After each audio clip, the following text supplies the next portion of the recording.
Hello and welcome to Findex and Curragh's webinar, Standing Still is Not an Option, Preparing Your Business for the Fourth Industrial Revolution. I'm your host, Lachlan McKinnon, and today I'll be joined by four subject matter experts to analyse changes to the adoption of technology, consumer behaviour and habits that have been drastically accelerated by the coronavirus pandemic, help business owners understand that standing still is not an option if they want to survive this period, and provide some tangible solutions to adapt and respond accordingly in order to succeed. We begin this webinar with a disclaimer. While all reasonable care is taken in this webinar, to the extent allowed by legislation, Findex accepts no liability whatsoever for reliance on it. All opinions, conclusions, forecasts, or recommendations are reasonably held at time of publishing, but subject to change without notice. The information is of a general nature and does not take into account your objectives, financial situation, or needs. You should seek professional advice before acting on any material. The views and opinions expressed are those of the presenters and do not necessarily reflect the thought or position of Findex. Our four special guests on today's webinar all come into today's discussion with unique backgrounds, experiences, and skills, so will be vital in helping us to understand and contextualise this important issue for so many people and businesses across Australasia. Jane Betts, Chief People Officer at Findex. Thomas Paule, Findex's Chief Digital Technology and Marketing Officer. Jeremy Curragh, Managing Partner in Consulting at Findex.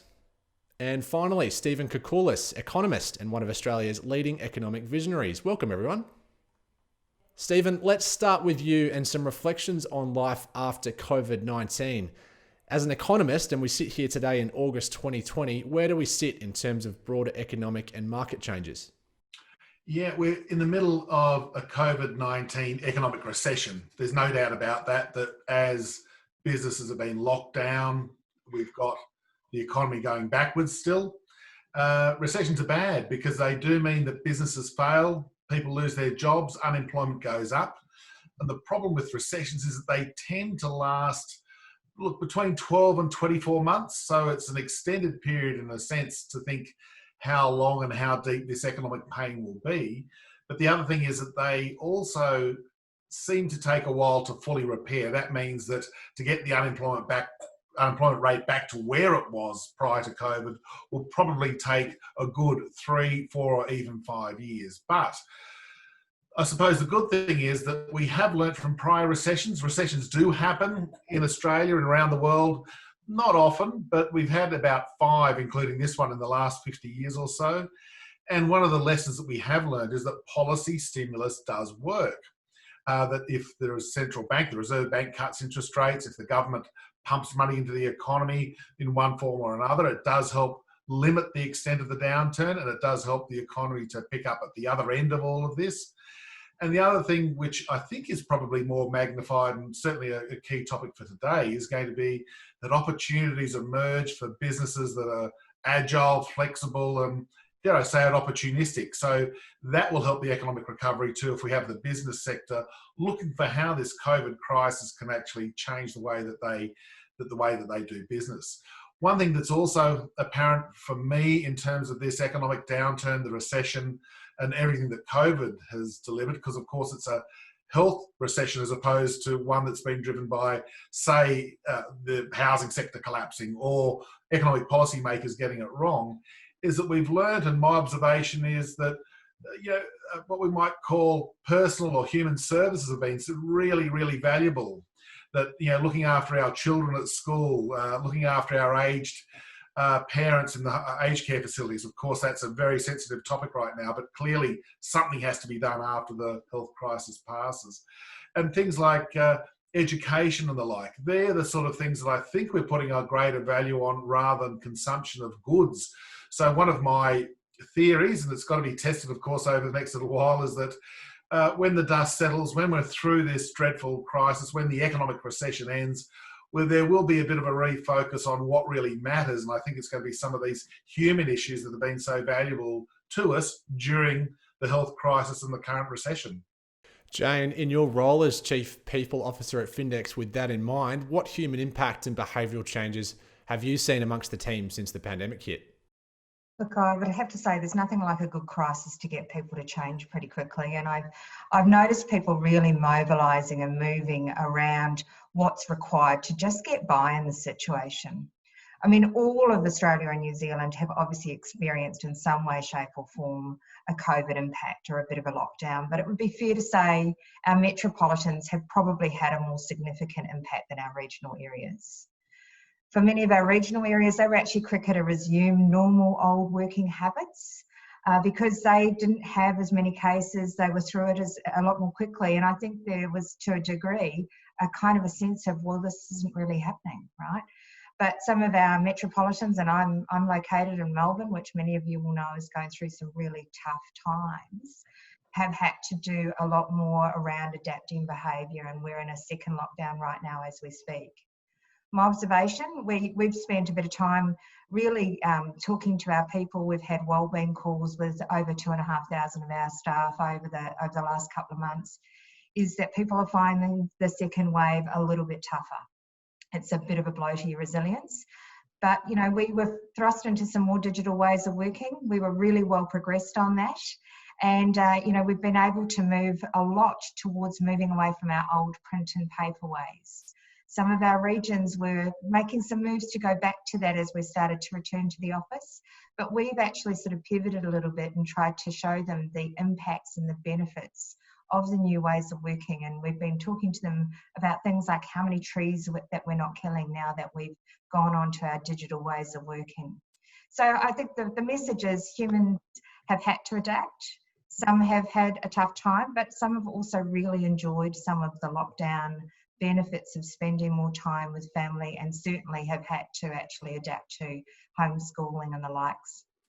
Thomas, in your role overseeing the triad of digital technology and marketing, how have you seen it affect the acceleration of digital transformation? Hi, Lachlan and fellow panel members. Thanks for the question. I think it's a particularly interesting one. In a sense, we've seen, you know, at least a decade's worth of progress in technology adoption happen in a compressed period of time. I would suggest that, you know, in the 4 to 6 weeks that most states of, you know, both Australia and New Zealand were in lockdown, people were forced to connect, do business in ways that are obviously less physical and leveraging digital means. After that, you know, that first experience was undertaken, I think, you know, people are starting to understand there's these new ways of working that would potentially be scary, you know, potentially be threatening to some business models, are actually quite helpful and quite efficient and you know, very, very effective at enhancing the already offered services to their clients. So we're really in this situation where, you know, we're in a once in 100 year sort of event, and businesses and individuals need to be looking at that and saying, well, look, the model is shifting around me. There's a new normal being established. How can I participate in that and take advantage of that? And, you know, really you're going to see businesses that are willing to experiment, that are willing to, you know, challenge and you know, adapt in real time, be the ones that sort of take those opportunities and mitigate the threats with that. And so, you know, it's a very interesting landscape. Like it's a dynamic one, and it's affecting, you know, many businesses. And we also don't know the extent or the end of this thing. How long will this be a reality in our world, and what will businesses need to do to safeguard themselves, well into that future and beyond? Jane and Thomas, you're part of the working group that is involved in much of the decision making on what to do as an organisation. How do you approach that when there's no manual that is really, you know, an account of what's been done in the past and therefore what to do in 2020 and beyond? Yeah, it's I could certainly say over late February and March, like many of our clients, we were contemplating what the impacts of coronavirus was actually going to be, you know, and you know, Thomas and I spent many nights with our colleagues on the phones trying to work through how we were going to manage through the potential impacts that were going to come and how we could keep our people safe, right? So there wasn't a manual. You're absolutely right. I don't think we've ever had to deal with a pandemic, but, you know, I think that the fact is when you've got good plans for other types of crises in place and a good leadership team that collaborate and work together well, you can work out how you need to approach it. And, you know, we certainly did that. We had to pivot along the way. We were going to send 50% of our workforce home and then keep 50% in the office and swap them over. But, you know, in early March, I was thrust into a position where we had to close a major office down because of a COVID crisis. And what we realised was, number one, it's a significant impact on a business and your employees to put them through the fear of potentially contracting COVID-19. And the best way that we could react to this was to get our people home safely so that they were in a position to better serve our clients and help them through the crisis, because all our clients were worried for their business as well. I think very well said, Jane. The only thing I'll add to that is, because it's such a fluid, problem to solve an environment, that nobody has all the right answers. And really, what I learned from the experience going through sort of trying to manage my areas of responsibility, that I think most businesses can perhaps relate to, is that it's a series of trial and error and experimentation, and that the time to do it is obviously now, when your usual way of working is challenged and you're not able to do it. That whether it's dependent on industry and type of business, it probably doesn't matter. I'd suggest that you try to experiment with these different ways of working and settle on what's right. And ultimately, if you look at it with a half glass full sort of perspective, the opportunity here for us all is that when we do eventually come out the back of this health crisis, is that we've all discovered some things that would not even be in the realm of possible prior to it, for our businesses. And I think that's the sort of opportunity we all need to focus on and go after. Jeremy, let's bring you into the conversation. You advise and consult companies every single day in your role. What have you seen of the acceleration more broadly within the business community? Well, I think it's been rapid, really, and to Thomas's point there's no right answers. And I think what that has meant is business owners have felt confident and comfortable to actually make some calls, because they just have to try something. They're not looking for the right answer and analysing it to death or for perfection. They've just got to do something. So it's been rapid. There's been some wonderful stories around that. But, and it continues. And the other interesting thing there is, I look across our Findex's client base. It's, small to medium-sized businesses. Now, some of these businesses have governance structures, and we know the adage of about, governors should govern and not get involved in the operations. But in times like this, times of crises, those roles and barriers are very grey, and the leadership's required. The governance structure needs to step in and support and sometimes assist, and it's all hands to the wheel. And we've seen that with a lot of businesses. It's interesting too, New Zealand's we're on the brink of another outbreak, but we've enjoyed 6 to 8 weeks of normality and return to trading. And through July, it's been well publicised. Many businesses have had record months, and it's phenomenal, really. And everyone's quite surprised at how that's come. And it's probably come from a little domestic New Zealand bubble where everyone's got so much goodwill to support each other and support businesses. And we've had a great result in that from July. But, obviously some concerns about where we're going. Let's move on to thinking about new ways of working and how the business community has adapted its operations. Stephen, what are some of the broad economic trends at play that you're seeing? Yeah, look, there's been some that have been quite clear for all of us to see. And in fact, the very nature of this podcast webinar is one of those, that working from home has become a dominant issue for those people who are able to do it. Now, not every business and every person can do that, but for a lot of the services-based jobs, they can be done from home.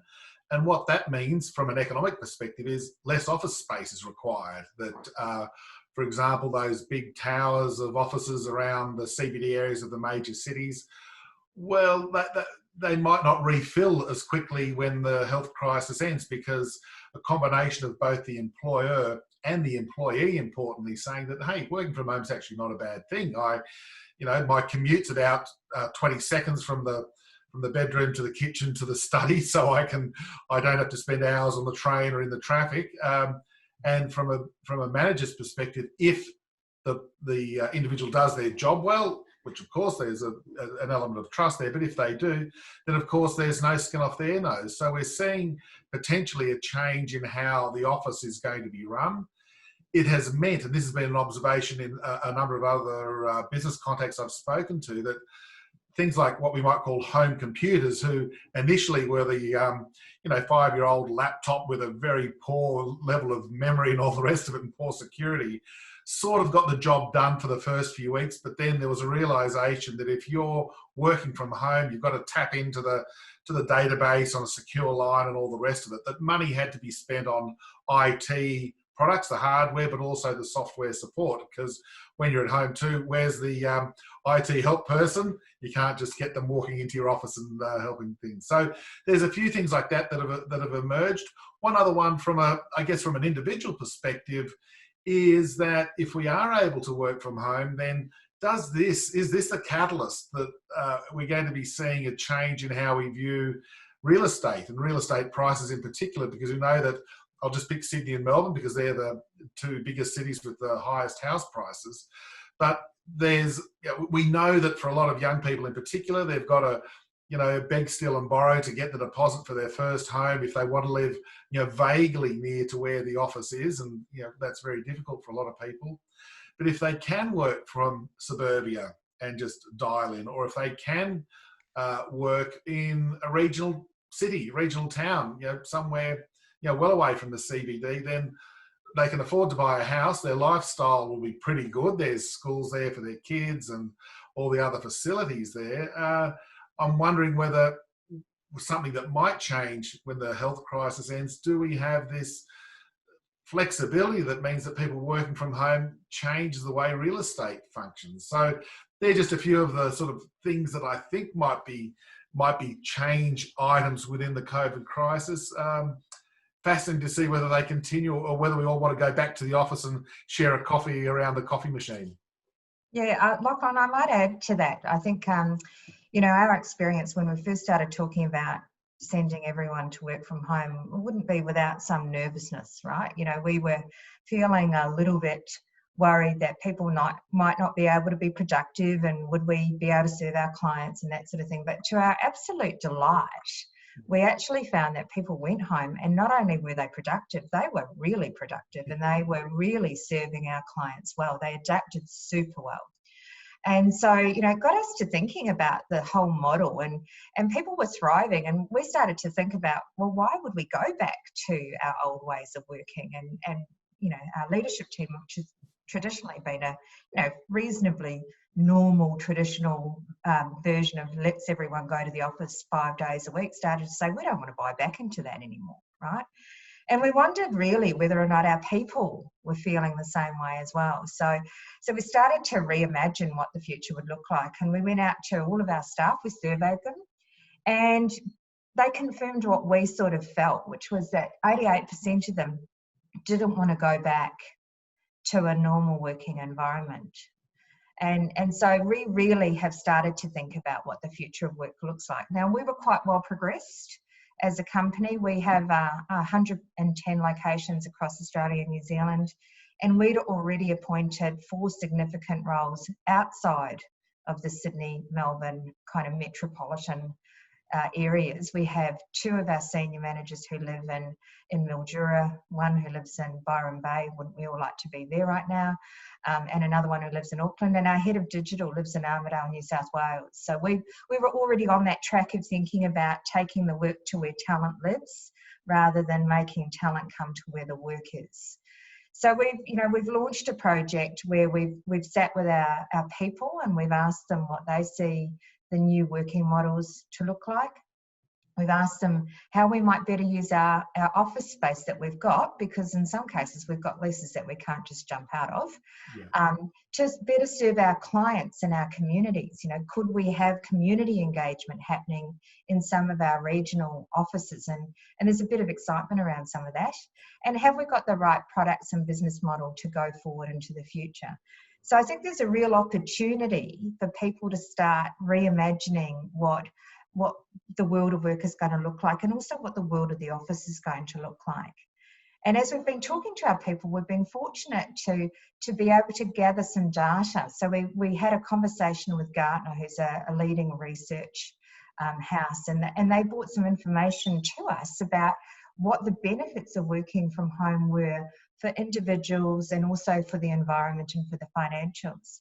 And on the screen, you'll probably be able to see a slide where it talked about, on average, and this will differ depending on where you are, if you work half of your time from home, it saves on average for people 9 days per year of time and commute. 2 to 4K in that coffee shop down underneath the building.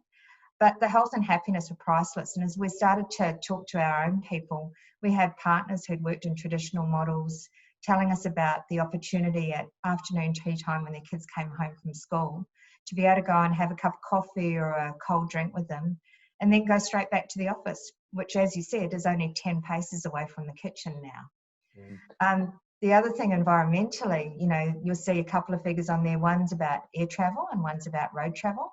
The amount for per 100 employees, if they work half the time from home, of reduced travel is quite significant. And that has a really positive impact on the number of barrels of oil that we use and the tons of greenhouse gases. I think some of you will have seen that there's been some news on the fact that cities are regenerating as a result of having less pollution. And on the right-hand side on the slide, you'll see that, you know, there are definitely some benefits around real estate saving, which you alluded to, but the increased engagement and the lack of disruption for work has improved productivity as well. So I think if businesses aren't starting to think about this from a health and well-being for their employees and a real talent attraction strategy, there's also all of the other side effects that you can see on that slide that we need to start pursuing as well. Jane, if I can just add one thought to that. I mean, Findex is in a very privileged position that, you know, it delivers professional services, and we have the, you know, the opportunity to do that from a working from home capacity for our clients. I think it's a really interesting set of examples you raised, and then you think about businesses with more physicality to them. So I think about the local restaurant, for example, and even businesses of that type have been innovating, and that's really heartening to see. I mean, my favourite restaurants now do a you know, eat at home on the weekend pack where they send out all the ingredients. I sort of would collate them in the kitchen myself, put them together, and it would be a sort of cooking or eating from home experience from that restaurant. I sort of imagine the future is to take the learnings from COVID and the learnings from pre-COVID, from the old world, and almost create a tapestry of new, of the two things combined. So when I ring that restaurant in the future and they tell me, sorry, look, we're booked out on a Friday night, perhaps they offer me that eat from home experience in the future that wasn't available in the past, and it opens up, you know, the ability to serve me as a customer. So I think regardless of business type, there are ways to learn what is good and what is new out of this and incorporate it into the future. And the only thing, you know, the underscore I'd put on that is if you're not challenging yourself there, if you're not innovating and trying new things and experimenting in this time, you probably never will have the chance to do it as COVID has presented. There's, I suppose, one other thought too, isn't there? You know, remote working model as it goes on, and I know Findex is working through this, and James talked about the project team, but how you retain culture and what does your new culture look like, and everyone who comes to work, whether they're doing that from home or coming into an office or into a factory, they want to feel like they're contributing in some meaningful fashion. And it's making sure that that's continues and is retained in whatever your remote working model is, as well as a collective input and collective contribution, even though you're sitting at home or whatever. And I look across our staff, and staff have different, I guess, needs or wants out of their day at work. Some of it is need a lot of connection points with other people. Others, probably the more senior staff, less connection points. And it's finding that balance that still retains a really strong and productive culture. And no one's got that answer. And it is a work in progress, and we'll just have to keep sort of resetting as we go. Yeah, I think, Jeremy, that's such a great point. And as you know, you've been part of the project team, and thank you for all of the good advice. But we've been thinking about what does connection look like, and relabeling offices to being connection hubs or connection points, and really making connection be what connection needs to be for the individual. Because I think the biggest learning for us is it's not a one size fits all. Our previous work environment was a one size fits all. You all had to go to the office and you all had to be there in set hours. But now we need to find a way to make people feel like they can learn, connect, and grow that culture, but also be able to satisfy that great output of being able to work from home and flexibility so that we can attract the best talent as well. Jeremy, what do you see as the role of leadership and change management ensuring businesses come through this tumultuous period? Yeah, look, I think the leaders of a business have a really important role to play, especially early on, to step up, to show support and to actually lead, and give. If you lead and set a positive tone, you set clarity of direction, even though we've got lots of speed bumps, that reassures people, it helps them get through what's coming. You then need that leadership, I guess, to step back a bit, and that it's a collective push at that point. Otherwise, it's just not sustainable. You need everyone to step up. So I do think that, that's what's required. However, you think of, every business, if they're complacent now and not looking at what they can do differently, then that they are dead. Now, 99% of businesses are having a good look and looking at what they can do differently to push through these things. That requires a culture and leadership that support change and trying things or innovating. Now, when you try things and innovate, you get things wrong. That's just part of it. So that needs a supportive leadership style that allows mistakes within reason, but allows mistakes to encourage people to contribute and try things. And that's hard for some leaders in business. Stephen, interested to hear your perspective on what we term the new normal, the informal phrase that reflects the implementation of the fourth industrial revolution. How is this reflected in what we're seeing now with COVID? Yeah, look, things were changing well before COVID came along. Yeah, the technological change allowing us to be more efficient and productive in what we did. Robotics was something that was scaring a lot of people, and just those sorts of big structural changes. Now, I think as others have mentioned, the COVID crisis has fast-tracked that, but it's also seen businesses having to adjust to keep their head above water. So a couple of cute ones that come to mind were, gin and whiskey distillers making hand sanitizer. Now, that's not a industrial revolution issue, but it's just that adaptability that's absolutely fantastic to see. Clothing companies making hospital grade masks and gowns. Again, they were aware that their next year or so of business was probably going to be very, very poor. So they thought, well, rather than capitulating, what do we do? So they had a bit of a think about how things are going to be changing. So this industrial revolution is changing all of those business measures for how people function. It's seeing, and again, as we're discussing here, what happens to the airline industry, the hotel industry. Sure, there's going to be tourism, but is business travel completely changed? And just on this issue of office culture and the like, another group of people I've been working with, they had an interesting thing because they were a bit worried that they had 3 or 4 months of people generally working from home. They'd lost that social interaction. So what they did to everybody, they had a drinks and dinner session on one evening after work. They sent everybody a $50 Uber Eats voucher, said, look, get your Uber Eats to come along and we're going to have a Zoom party with 150 people, I think it was, on this Zoom party. So the managers thought, well, okay, it's not the same. There's nothing better than standing next to people, walking around the room and having a chat with a beer and all the rest of it. But this was not a bad approach. And I think the feedback that they got is that everybody loved it. They did have a bit of structure to this session. It wasn't just, a meal and everybody's talking into a camera. But they did have the boss sort of talking about the business. They had a comedian on there and a few other things to make it sort of like a fun evening. And whether that's the Industrial Revolution, I'm not exactly sure, but it's again, just an example of how things are changing. Whether it's just going to all revert back to what we were before COVID remains unclear, but these are the sort of things that are being facilitated by great technology, by people's familiarity with the technology, their adaptability to work. And I think also, just as Jane was saying, both the employer but the worker also engaging in an element of trust. Okay, you're working from home. It doesn't mean you're going to put your feet up and watch the cricket all day long. You are going to be having to deliver work. And if you do that and you do it efficiently and effectively, it doesn't matter if you duck out for an hour at lunchtime to go for a jog around the block. This is sort of the change that's coming through. Well, I can only hope that you're all wearing pants for this particular conversation, as I certainly can't see below the waist. Jeremy, how should businesses be taking advantage of this new normal?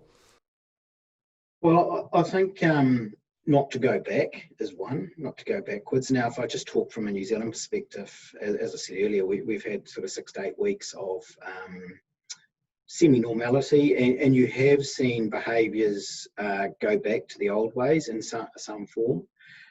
So that's an easy way to do it, and I think I guess resisting that temptation.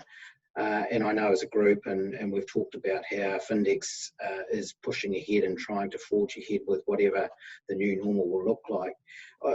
I think too, slightly off topic, but it's been really fascinating over here in New Zealand. I mean, we're very lucky in that we are a food producing country, and pre-COVID, agriculture, dairy farmers, that they were just about scorned upon because of the obviously environmental impact and so forth. And there was a lot of, I'll call it taxing, financial taxing, and bad press around our farmers.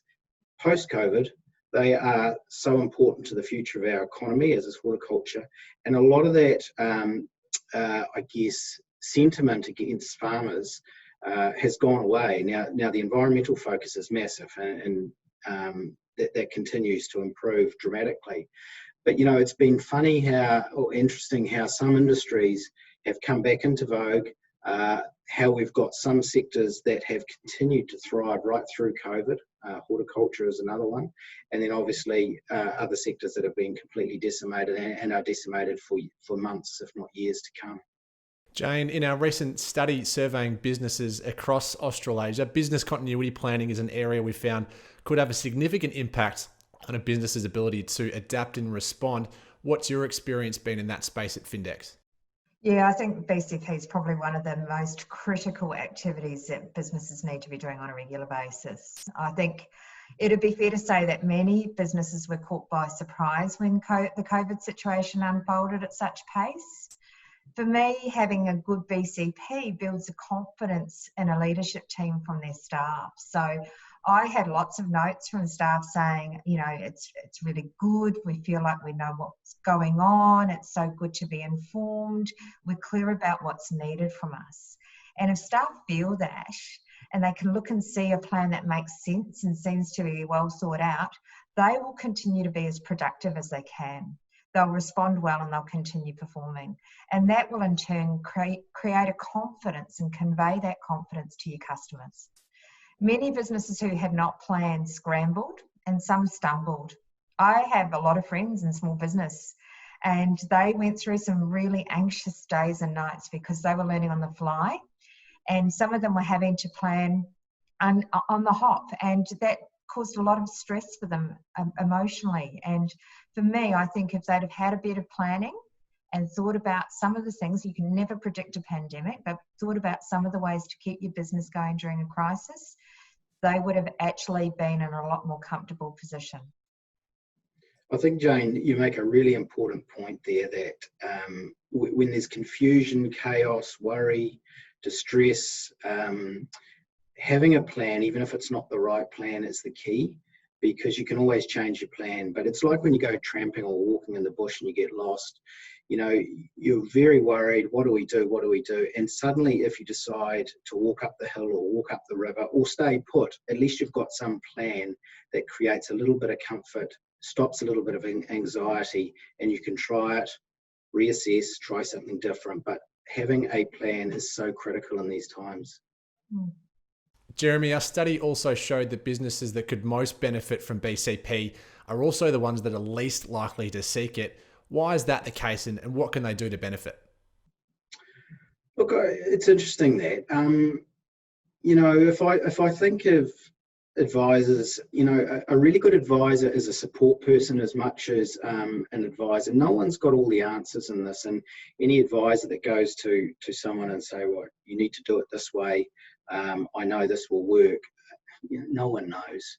But I think, businesses that don't seek support probably are concerned about cost maybe, but it's never been more important to probably seek some advice. And I'll really say the advice is just about as much as support. So if you've got someone you trust in terms of a relationship you can lean on, you can whinge and moan to, share your anxieties with, that's as much value as anything else. And through those discussions, you know what? You'll actually probably find some pretty good answers for your business. Let's move on to business confidence and the outlook for the future, Stephen. Our study did show that small businesses are feeling reasonably confident in their outlook and ability to recover. What's your view on the outlook here for them? Yeah, look, as I think we said at the very beginning, we're in the middle of this recession and the economic downturn. Victoria's still locked down. There's concerns about what's happening in New South Wales. We're watching our friends in New Zealand with an element of concern and interest that, even having seemingly beaten this dreadful disease, it can just flare up completely unexpectedly. So the optimism's good. Yeah, I think it's important to have a positive slant on things. And we do know, as I said, recessions tend to last between 12 and 24 months, so roughly 18 months on average. And we're a good 7, 8, 9 months of the way through this right now. So they do end. Recessions don't go on forever. That's the other thing that we've learned. It's a question of exactly when they end and how quick the rebound is. And looking at what we can expect to see in terms of getting through this low point, it is muddling through this difficult time. It is low interest rates. So if you've got a mortgage, if you've got a debt, if you've got a business overdraft, thankfully you're not paying a lot of interest at the moment. So that's one thing that's helping you. Policy stimulus, the JobKeeper, job seeker payments, some of the other stimulus measures for housing and the like, they're all positive. Now, we can debate whether they should be bigger. Maybe they should be, but at the very least, they're helping the business sector to get through this crisis. And again, that adaptability that everyone's been speaking about on this session is really a fantastic thing to see, that the gin makers presumably will go back to making gin rather than hand sanitizer in 6 or 12 or 18 months' time, because we'll be going out, we'll be going to the bars and having a lovely gin and tonic and all the rest of it. So, and we may not be using hand sanitizer to the same extent. So they're a couple of really interesting things. So I reckon we'll get evidence of a recovery, evidence of a turning point in the early part of 2021, but a fully fledged recovery when we can actually say, look, this is getting better now. I can see not just the light at the end of the tunnel, but the light shining on us now, that we've actually got people coming through my business. That investment I made 6, 12 months ago at the low point when everybody else was capitulating is now starting to bear fruit. So trying to work out when that turning point, when that better time will be. Look, it's still probably at least 6 months, probably 12 months away, but this time next year, when we'll update this session, I think we'll be looking back and saying, hey, we got through this. It was bad. Gee, remember how bad things were in August 2020. Here we are in August 2021, and there's some signs coming through that, hey, my business is doing a little bit better. Yep, we're traveling a bit more. We can visit, have domestic tourism's picking up. And that's the sort of scenario that I see likely to happen. Obviously, driven in part by what happens to the health issues and the vaccination. Gosh, I'm also encouraged by the fact that there are thousands and thousands of very, very clever scientists, I don't know how they do it, looking for a solution to this. And again, human ingenuity does work. It's just a question of timing. So it's right to be optimistic, hunker down for these tough times, but there is light at the end of the tunnel. Jeremy, you're based in the North Island, New Zealand, just outside of Auckland, and the New Zealanders are obviously at a different point at the moment with news in recent days. How do you see business confidence recovering there? Business confidence has been incredibly buoyant, and businesses have traded exceptionally well over the last month, really. But in the last day or two, if you've done this days ago, I would have said, things look pretty solid. We're going to keep going. There's an element of nervousness around our wage subsidy coming off, and we expect the economy to take a hit at that point.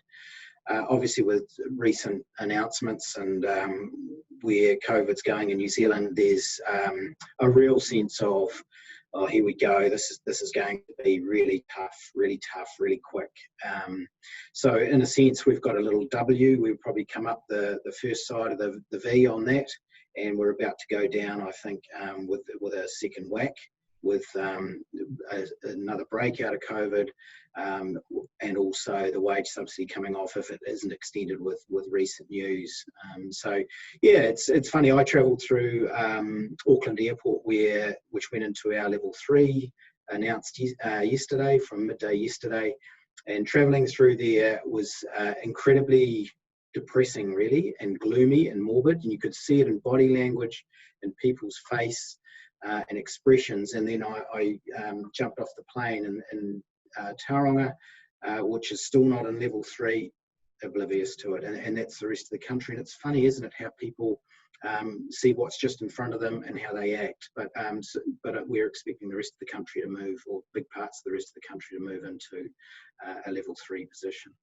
As we turn the corner in today's webinar, I will throw one final question to the group, and I'll start with you, Stephen, just on any particular piece of advice or recommendations that you have for business owners and operators that are obviously right in the midst of this tumultuous time. Yeah, maintain optimism, but be realistic too, that we are in for a period, another good 6 months of difficulty, and it'll be unexpected. As we're hearing in New Zealand, it was a shock that the virus came back and has caused the stage 3 lockdowns in Auckland and the surrounding area there. So that's going to be an issue, but look for opportunities, look for that flexibility. If you're in a reasonable financial position now, if you're actually, you're doing okay at the moment, let alone if you're doing better, well, that's great. But take advantage of these low interest rates would be my opportunity, because you can borrow for incredibly low levels of interest. If you can see an opportunity that's going to be a medium-term winner, not only to get you through this next little while, but something when we do recover. Because remember, we talk about recessions lasting 12 to 24 months. Recoveries on average last for at least 7 years and possibly 10 years. So when we get this recovery, we're very, very likely to have something close to a decade of strong economic growth. And if you can position yourself now, when there's economic recession occurring and people under a lot of pressure, you can set yourself up for a great decade. Now, that's easier said than done, but nonetheless, look for those opportunities. It's so important that you stay close to your people during this time. The more connected, the more supported your people feel, the more likely your customers are going to have a good experience. And I think, these are the types of times that you can actually really damage your relationship with your people, or where you can really strengthen it. And I think, we've been fortunate enough to have some opportunities with our people that I think has strengthened our culture. But they're the people that will take us through the next 6, 12 months, however long the difficult periods go.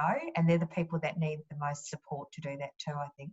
Look, I'll wrap up by saying I think, COVID is a once-in-a-lifetime opportunity, and we all need to take the half-glass full perspective on it if possible. It's sort of what may keep us sane in a pretty challenging time for many. And if you look at the challenge of COVID under that light, you'll see that I can't continue to do things as I used to do. I need to move with the times, with change. I need to lock in the gains that have been handed to me, i.e., new ways of working, new ways of doing business. Make sure that when the world opens back up, I don't revert back to old habits because they were just habits. And I really recognise what advancements have been made, and like I said, lock them in, and then use it as a slipstream into a broader way of thinking for your business.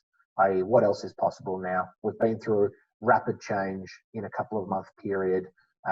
We survived it. We came out the other side stronger. What else is possible now? And continue to have a thirst for, improvement and innovation in this space, just obviously for the benefits of the businesses, the employees, and the customers they serve. And I think once again, it's just a positive outlook on the challenges faced that you yield the best results. Don't keep thinking you're in this tougher than anyone else. I think you need to be positive. And the good thing, everyone is having to grapple with this. It's not just your business. So take comfort from that. keep trying things, be realistic, and make sure you look after your people and stay positive. If you've got a positive culture and everyone's helping look forward, not backwards, then you'll be through it. Well, that concludes our webinar, Standing Still is Not an Option, Preparing Your Business for the Fourth Industrial Revolution. A special thank you to our subject matter experts, Jane Betts, Thomas Paule, Jeremy Curragh, and Stephen Koukoulas. Thank you. Thank you. Thank you, everybody. Thanks, everyone. Don't forget, you can access additional content and up-to-date information through the Insights section of the Findex Australia, Findex New Zealand, and Curragh Australasia websites. You can also follow our social media channels on Facebook and LinkedIn by searching for Findex Australia, New Zealand, and Curragh Australasia. My name is Lachlan McKinnon, and on behalf of the team, thank you for joining us. Goodbye for now.